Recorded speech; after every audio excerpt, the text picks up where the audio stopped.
The Hill We Climb by Amanda Gorman. When day comes, we ask ourselves, where can we find light in this never-ending shade? The loss we carry, a sea we must wade. We've braved the belly of the beast. We've learned that quiet isn't always peace, and the norms and notions of what just isn't always justice. And yet the dawn is ours before we knew it. Somehow we do it. Somehow we've weathered and witnessed a nation that isn't broken, but simply unfinished.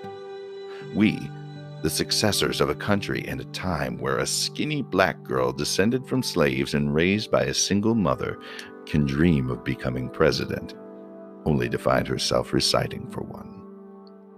And yes, we are far from polished, far from pristine, but that doesn't mean we are striving to form a union that is perfect. We are striving to forge a union with purpose, to compose a country committed to all cultures, colors, characters, and conditions of man. And so we lift our gazes not to what stands between us, but what stands before us. We close the divide because we know to put our future first, we must first put our differences aside. We lay down our arms so we can reach out our arms to one another. We seek harm to none and harmony for all. Let the globe, if nothing else, say this is true, that even as we grieved, we grew. That even as we hurt, we hoped. That even as we tired, we tried. That we'll forever be tied together victorious. Not because we will never again know defeat, but because we will never again sow division. Scripture tells us to envision that everyone shall sit under their own vine and fig tree, and no one shall make them afraid. If we're to live up to our own time, then victory won't lie in the blade, but in all the bridges we've made.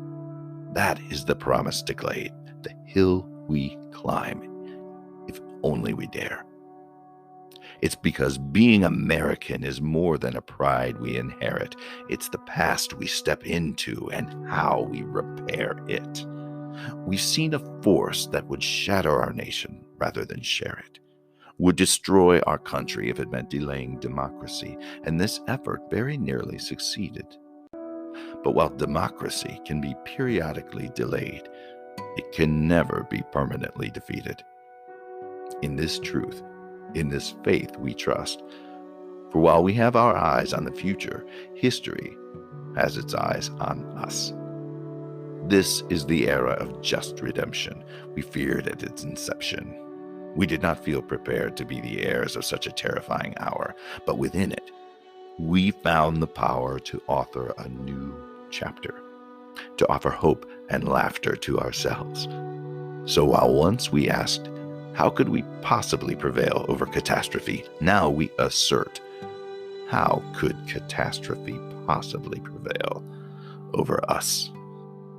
We will not march back to what was, but move to what shall be, a country that is bruised but whole, benevolent but bold, fierce and free.